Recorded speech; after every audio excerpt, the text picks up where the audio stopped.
Okay, it's going to be a review of WWE Smackdown from April 30th, 2021. Usually I would never review a Raw or a Smackdown, but this was an incredibly important night for Daniel Bryan fans, for Bryan Danielson fans.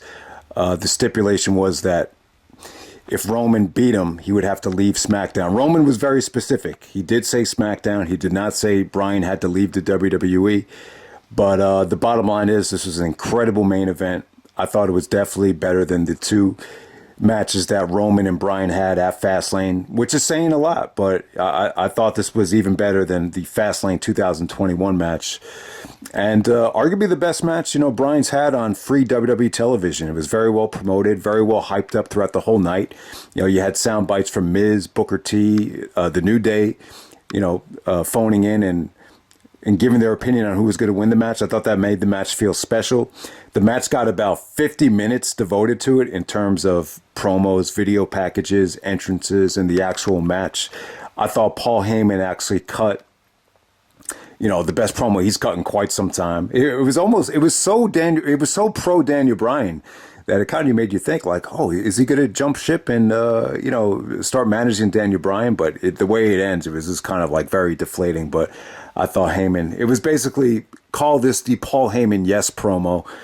If you haven't seen it yet, definitely check it out. It was funny, but it was also, it pretty much got everyone pumped up for the match. I thought it was just very well done by Paul Heyman. And yeah, man, but if you haven't seen it, Roman, the previous week, cut a great heel promo, probably one of the best heel promos he's cut.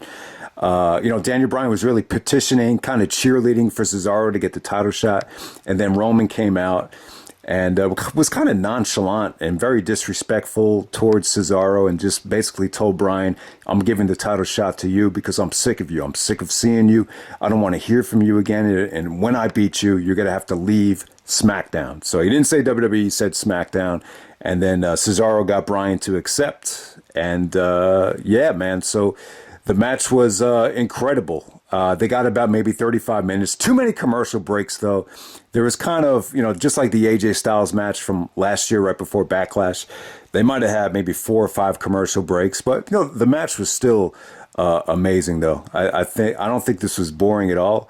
I thought, as soon as it got going, Bryan just was wrestling with a relentlessness, a sense of urgency that, even he normally doesn't show. So I thought he was great. Yeah, I mean, really the thing that stuck out was just the arm work. I thought Bryan really worked over the arm beautifully here. There were some beautiful transitions from the spear into the small package. It's the first time I've ever seen that was Jericho and Edge, but the way Bryan executed it here, flawless. I don't think I've ever seen anyone pull that off. They just got, they got a lot of time. The way they were wrestling, it was just like no one's going to win this match. It's just too evenly matched. But yeah, what really made the difference was the dexterity in Roman Reigns. And I was just kind of joking when I was watching the match first. I was like, oh, great dexterity by Roman. But seriously, like that's really why Roman was able to win this match. Bryan really transitioned into the label lock beautifully a couple times, just really going to work over Roman's arm. And when you get to the end of the match, when Roman's arm gives out, he locks in the front face guillotine face lock. Instead of locking it in with the right, he locks it in with the left. And that's how he's able to make Bryan pass out. And after the match is over, he tries to give Danielson the concerto. Cesaro comes out, makes the save. I thought Cesaro looked great. Cesaro really needed a great, beat down on Roman, just to get this feud going in the right direction. And, the Cesaro save to Bryan definitely came off great, but still Bryan ends up taking a concerto. We're going to get Cesaro versus Seth Rollins next week on SmackDown. But yeah, man, this Daniel Bryan and Roman match was very action-packed. It was just the transitions to some of Bryan's submissions were just, some of the best he's ever done. I mean, it was just so well done. A lot of the step over cross faces where, he's locking in the arm.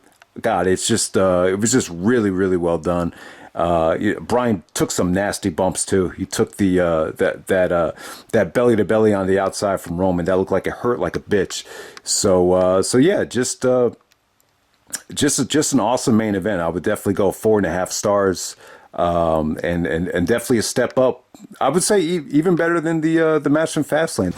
Okay, and just to quickly recap everything else that was on the show, you had the primetime players teaming up with Bianca Belair to take on Bayley, teaming up with Dolph Ziggler and Robert Roode. This was an okay 6-man tag.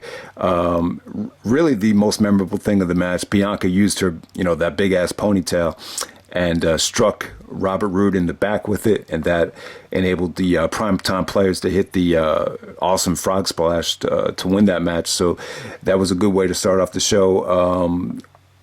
There was also another WrestleMania rematch with Shayna Baszler and Nia Jax to take on Tamina and Natalia Neidhart, which was, just pretty much on the same level as their WrestleMania match. Not much to say about it. I thought the highlight of the match, though, was when Shayna and Natalia went at it. Very engaging stuff between them. Also on the show, you had Big E taking on Apollo Crews. So Big E and Apollo Crews, another WrestleMania rematch. This time you had the Commander interfering again. This led to Kevin Owens coming out, led to Sami Zayn coming out. Looks like they might be teasing like a Sami Zayn face turn. I can't wait for Sami Zayn to turn face, because his character is just so over the top that it's definitely hurting his match quality. But you've seen that time and time again. It looks like they're going for a fatal 4-way at the pay-per-view with Apollo, Big E, Sammy, and Kevin Owens. But the Commander from Nigeria, that big ass dude, he really showed his dominance there. And but yeah, that has fatal 4-way written all over it. And then you just had the great Daniel Bryan main event. I don't know if Daniel Bryan's going to take some time off. I'm sure the door is open for him still to appear on Raw down the road, but he's probably going to be taking a lot of time off.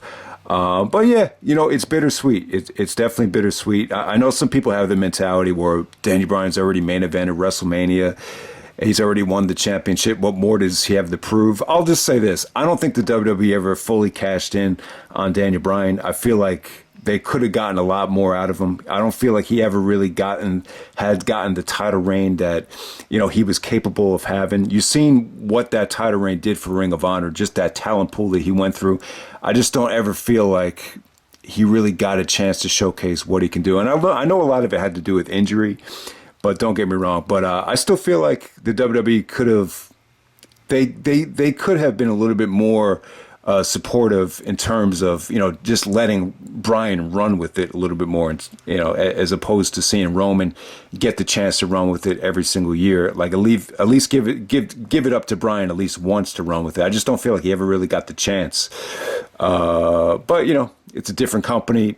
It's hard to compare old school Ring of Honor to the current day WWE, but I'm just saying, I feel like they could have made more money out of Bryan than they already did. So that's just my opinion. But yeah, man, Roman is a heel, still sitting through it. New entrance music too. The new entrance music is good. One of the things I hate about Roman was that Shield outdated music. I just don't think it ever fit him I just don't think it ever fit as a individual wrestler. I think that's more of a theme that the Shield benefited from. And they kind of gave him this dark, very reminiscent to Seth Rollins theme, more of this vampire-esque dark heel theme. And that's pretty much it, guys. So if you haven't seen it yet, check out Roman versus Daniel Bryan. This might be the last time you see Daniel Bryan wrestle in quite some time. And I'm out. All right.